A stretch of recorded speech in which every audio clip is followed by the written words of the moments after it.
Teng neneng neneng. Teng teneng teneng.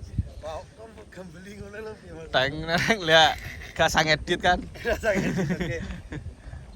Oke guys, kembali lagi di channel Gusman Bojonegoro Official. Pagi ini kita kembali ke Bondowoso, tepatnya di Desa Prajekan Lor, Kecamatan Prajekan, Kabupaten Bondowoso. Bondowoso. Kemarin kita berangkatnya, semalam kita nginap di situ Bondo, dan pagi tadi kita on the way Bondowoso. Ini tanaman saat ini 14 HST. Ini umurnya berapa? 16 HST. Masih 2 hari. Pikiran saya ini 14 HST karena telah tumbuh kemarin. Oh, luar biasa, guys. Woi. Pik tenan, Cem. Iya. Ketok nek tanah subur terae kok. Iya. Luar biasa banget. Ini 16 HST guys. Sedikit saya jelaskan bahwasanya tanah musim kemarau ini tanah tidak boleh kering, walaupun tidak harus terlalu lembab.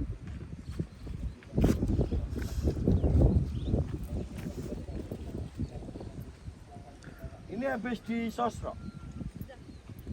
Sudah disosrok.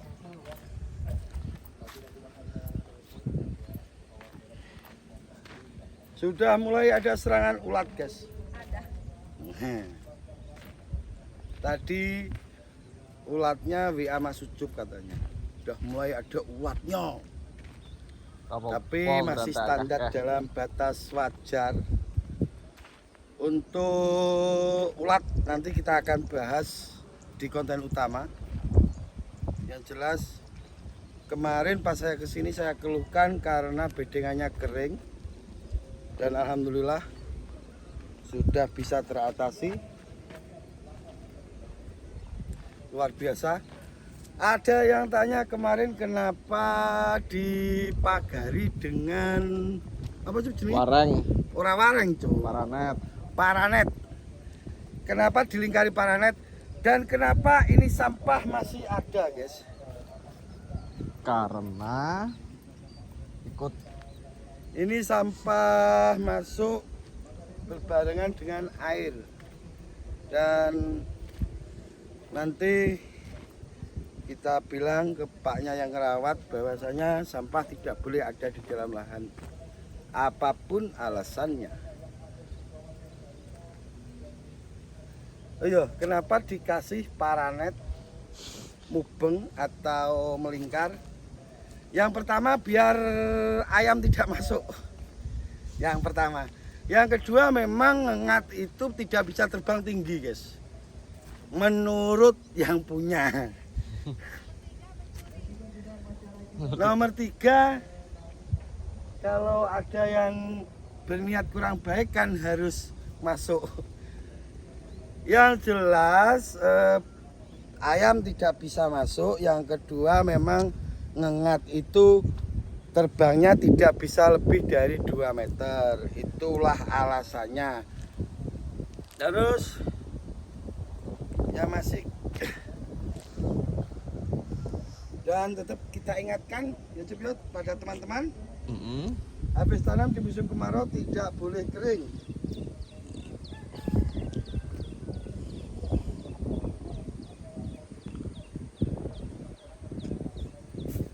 interval penyiraman. Interval penyiraman minimal selang 1 hari kalau sudah tumbuh. Dan untuk penanganan ulat nanti kita bahas di konten utama. Di sini saya kasih clue-nya. Tidak boleh overdosis apapun obatnya. Tidak boleh overdosis apapun obatnya. Untuk bapak-bapaknya, aku bahasa Jawa gak paham. Sampahnya tesih kathah. Sampahnya masih banyak. Maksud saya ngeten niki luwih penting mendeti niki tinimbang nyepray. Kalau bisa dibilang penting mana? Penting ngambil sampahnya daripada kita nyepray. Karena ini biangnya. Kalau kita nyepray itu kan ngobati. Kalau biangnya kita ambil, kinerja kita itu akan semakin ringan. Saya tidak berani marah guys di sini, karena ini bukan wilayah saya.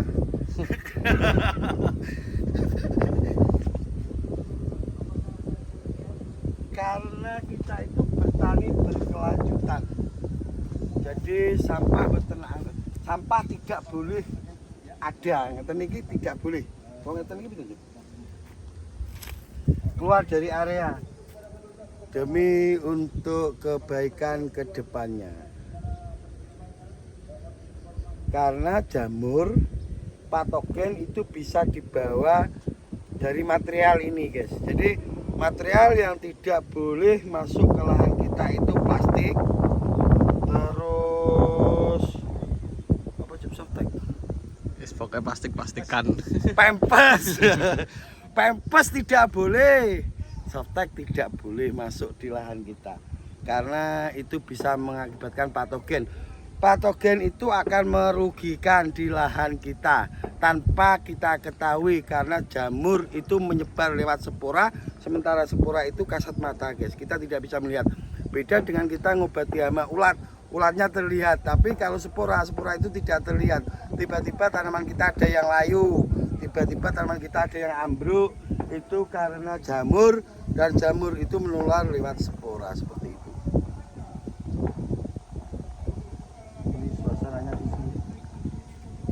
Anginnya gembruwuk. Terus ada lokasi juga, ada penakaran obat dan ada kota ajaib juga. Di kota ajaib itu isinya obat guys. Kota ajaib. Doraemon ini maksudnya. Kota ajaib isinya obat.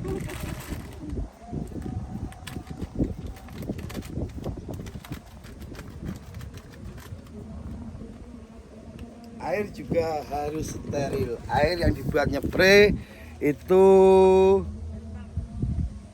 air pump guys. Jadi kalau tidak air pump kita bisa memakai sibel. Dan air itu untuk pH-nya itu di kedalaman tertentu ada yang bagus. Jadi tidak semua kedalaman 10, 20, 30 sampai 100 itu pH-nya sama, enggak. Ada di kedalaman tertentu pH yang cocok untuk nyepre bawang merah. Jadi terlalu dalam kadang juga asam, terlalu dangkal kadang juga asam. Jadi kita ambil yang netralnya saja. Ini keseluruhan luasannya berapa ini? 750.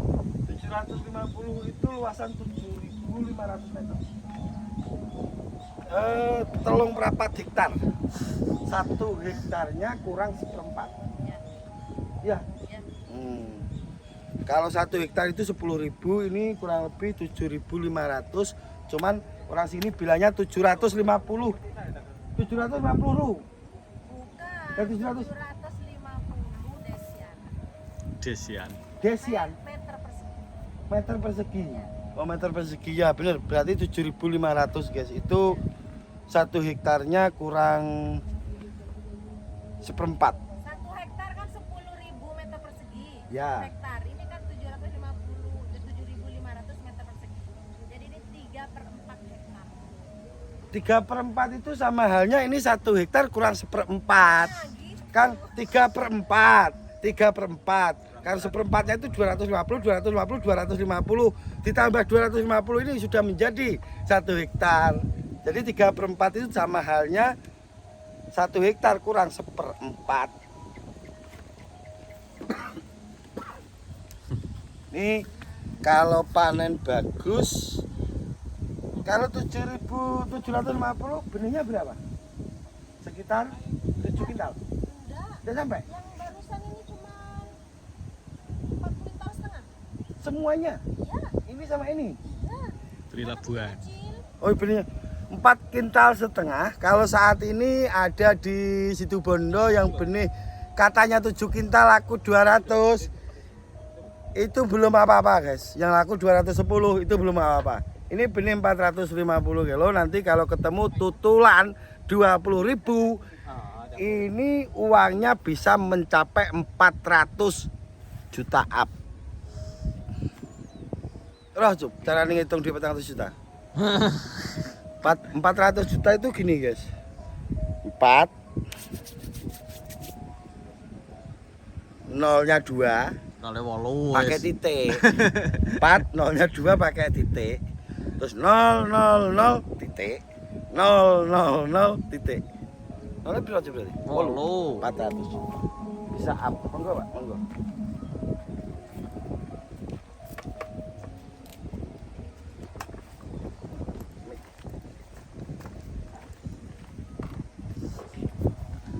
Oke, masuk ke sini ada tanaman yang jeloler. Apa ini nek sini? Yang mentelung-mentelung ini apa? Dibilang apa ini? Kalau sini nyelole, nek bahasa Bojonegoro nih. Dia tinggi. Itu kenapa? Kenapa dia tinggi? Di sini saya jelaskan biar paham petani.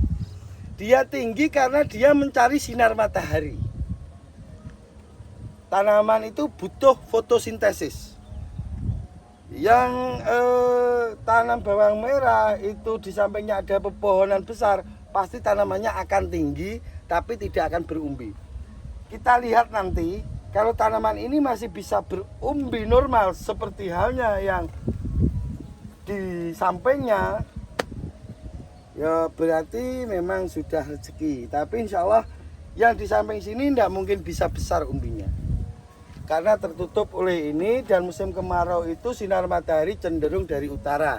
Maksudnya dari timur utara tuh.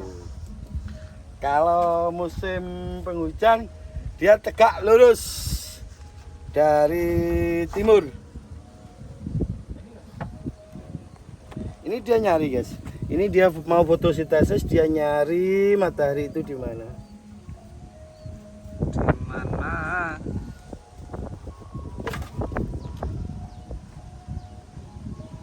Agak sedikit kurang rata, itu bukan karena faktor benih, menurut saya itu karena agak tinggi bedengannya dan kurang siramannya kurang rata. Tapi untuk overall standar. Memang harus begitu, jangan dibilang bagus, nanti puasa ya. Bagus guys, bagus untuk umuran 16 HST. Harusnya di tanah subur ini 16 HST memang sudah rata seperti yang di sana.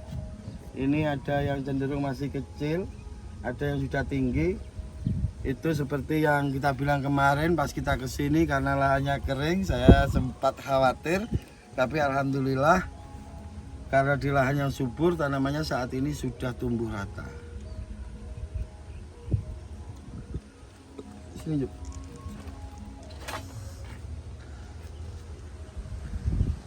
Ada tanaman galon juga. Yang perlu diperhatikan untuk kedepannya, sampahnya harus bersih dari lahan. Kenapa masih ada sampah di lahan?